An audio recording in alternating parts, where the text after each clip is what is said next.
ओम नमो भगवते वासुदेवाय नमः। राधे राधे एवरीवन। आप सभी को आंवला एकादशी की बहुत बहुत शुभकामनाएं। फ्रेंड्स, आज की वीडियो में मैं आपको आंवला एकादशी की बहुत ही सरल पूजा विधि बताऊंगी। वैसे तो देखिए, सभी एकादशी का व्रत सर्वश्रेष्ठ माना जाता है, लेकिन आंवला एकादशी का बहुत ही अधिक महत्व होता है। आंवला एकादशी के दिन आंवले के वृक्ष का यानी आंवले के पेड़ का पूजन किया जाता है। आंवला एकादशी के दिन सुबह सुबह उठकर स्नान करके उसके बाद हम आंवले के वृक्ष का पूजन करेंगे। वृक्ष का पूजन करने के लिए वृक्ष के नीचे सबसे पहले साफ सफाई कर लेंगे। आप चाहे तो चौक मार सकते हैं, रंगोली भी बना सकते हैं।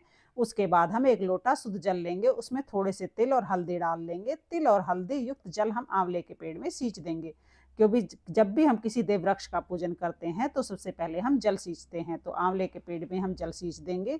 देखिए, आंवले के पेड़ में भगवान विष्णु का वास होता है, इसलिए आंवला एकादशी के दिन आंवले के वृक्ष का पूजन किया जाता है। अब जल सींचने के बाद हम स्वास्तिक बना लेंगे, तो आप हल्दी से स्वास्तिक बना लीजिएगा या आप चंदन रोली से भी स्वास्तिक बना सकते हैं। स्वास्तिक बहुत ही शुभ चिन्ह होता है, इसलिए पूजा में स्वास्तिक बनाना अति उत्तम होता है। इसके बाद थोड़े से सफेद तिल हम लेंगे और इस स्वास्तिक पर हम थोड़े से तिल रखकर उसके ऊपर हम देसी घी का दीपक जला देंगे। अब देसी घी का दीपक आप जला सकते हैं या तिल के तेल का दीपक भी आप जला सकते हैं। फिर हम चंदन से तिलक कर देंगे, तो आंवले के वृक्ष को हम तिलक कर देंगे, साथ में दिए को भी हम तिलक कर देंगे। 8 तिलक आप जरूर करें, हो सके तो आप 108 तिलक करें, लेकिन 108 तिलक भी आप ना कर पाए तो 8 तिलक आप इस दिन जरूर करें। तो हम चंदन से रोली से तिलक कर देंगे। उसके बाद हम वस्त्र स्वरूप कलावा समर्पित कर देंगे। अगर आपके पास पीले रंग का वस्त्र है तो आप पीले रंग का वस्त्र जरूर समर्पित करें। मैंने पीले रंग का वस्त्र समर्पित किया है और कलावा भी समर्पित किया है। कलावा समर्पित करने के बाद थोड़े से तिल हम समर्पित कर देंगे, तो थोड़े से तिल आप दिए में भी जरूर डालें, क्योंकि जितने भी तिल हमारे चटकते हैं उतने ही हमारे पाप और कष्ट कटते हैं, उनका निवारण होता है। इसलिए थोड़े से तिल आप दिए में जरूर डाल दें। उसके बाद हम फूल समर्पित कर देंगे, तो जो भी फूल आपको मिल जाए आप वो समर्पित कर दे। फूल अगर आपके पास ना हो, आपको फूल ना भी मिल सके, तो बगैर फूलों के भी आप पूजन कर सकते हैं। उसके बाद हम आंवला समर्पित करना है। तो देखिए, बेशक आप आंवले वृक्ष का पूजन कर रहे हैं, लेकिन आंवले का फल आपको जरूर समर्पित करना है इस दिन।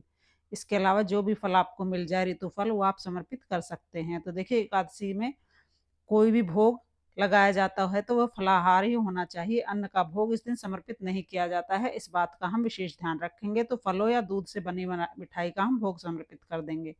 भोग समर्पित करने के बाद फिर हम दक्षिणा समर्पित कर देंगे। दक्षिणा पूजा में रही कमियों को पूरा करती है, तो इसलिए आप दक्षिणा 10, 5, 10 रुपये, 11 रुपये, जो भी आपसे बन पड़े आप जरूर समर्पित करें। आंवला एकादशी को रंग भरी एकादशी भी कहते हैं, इसलिए गुलाल इस दिन जरूर समर्पित करना चाहिए। गुलाल अगर आपके पास नहीं है तो कोई बात नहीं, आप हल्दी भी समर्पित कर सकते हैं, लेकिन रंग आपको जरूर चढ़ाना है। इसके बाद हम धूप दीप दिखाएंगे। उसके बाद फिर हमें एकादशी की कथा सुननी है। इसके बाद एक लोटा जल और हाथ में थोड़े से तिल लेकर हम आंवला एकादशी की कथा सुनेंगे। आंवला एकादशी व्रत की कथा आप पुस्तिका से भी सुन सकते हैं या आप गूगल पर भी डालकर फोन पर भी आंवला एकादशी की कथा सुन सकते हैं। उसके बाद हमारे हाथ में जो तिल है उसमें से थोड़े तिल हम आंवले के वृक्ष में डाल देंगे और थोड़े से तिल हम जल के लोटे में डाल देंगे। तो इस तरह से हमारी कथा पूर्ण हो जाएगी। कथा सुनने के बाद हम आंवले के वृक्ष की परिक्रमा करेंगे। तो देखिए, कम से कम 11 परिक्रमा आप जरूर जरूर करें, हो सके तो आप 108 परिक्रमा करें। 108 परिक्रमा करने का बहुत ही ज्यादा महत्व होता है, लेकिन अगर आप 108 परिक्रमा नहीं भी कर पा रहे हैं तो कोई बात नहीं, आप 11 परिक्रमा जरूर करें। इसमें श्री हरि विष्णु भगवान की जय बोलते हुए परिक्रमा करेंगे। उसके बाद हम बहुत ही प्रेम पूर्वक सबसे पहले गणेश जी की आरती करेंगे, फिर हम भगवान विष्णु की आरती करेंगे। तो इस तरह से आंवला एकादशी का पूजन किया जाता है। अगर आप आंवला एकादशी का व्रत नहीं की भी कर पा रहे हैं तो इस दिन आप आंवले के वृक्ष का पूजन जरूर जरूर करें। पूजा करने के बाद जो आपने आपने चढ़ाए हैं आंवले, उसको आप दान कर देंगे, और जो दक्षिणा चढ़ाई है उसको भी दान कर देंगे, और जो जल का लोटा है जिससे आपने कथा सुनी है उसको हम सूर्य देवता को अर्घ दे देंगे। तो इस तरह से बहुत ही सरल तरीके से घर पर ही आंवला एकादशी का हम पूजन कर सकते हैं। अब जान लेते हैं कि अगर आप आंवला एकादशी का व्रत करते हैं तो आपको क्या खाना है और क्या नहीं खाना है। तो देखिए, जब भी एकादशी का व्रत करते हैं तो एकादशी व्रत में सिर्फ फल खाए जाते हैं, अन्न बिल्कुल भी नहीं खाया जाता है।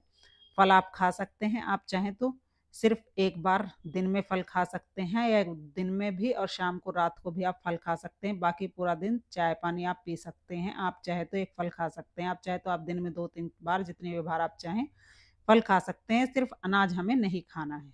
इस बार आंवला एकादशी तिथि 9 मार्च 2025 को सुबह 7:45 पर प्रारंभ होगी और एकादशी तिथि का समापन 10 मार्च 2025 को सुबह 7:44 पर समाप्त होगा। तो इसलिए उदया तिथि के अनुसार आंवला एकादशी का व्रत इस बार 10 मार्च 2025 को रखा जाएगा। आंवला एकादशी की सरल सी पूजा विधि आपको कैसी लगी कमेंट करके आप जरूर बताना। वीडियो आपको अच्छी लगी हो तो वीडियो को लाइक और मेरे चैनल को सब्सक्राइब कर देना। मिलते हैं अगली वीडियो में, तब तक के राधे राधे।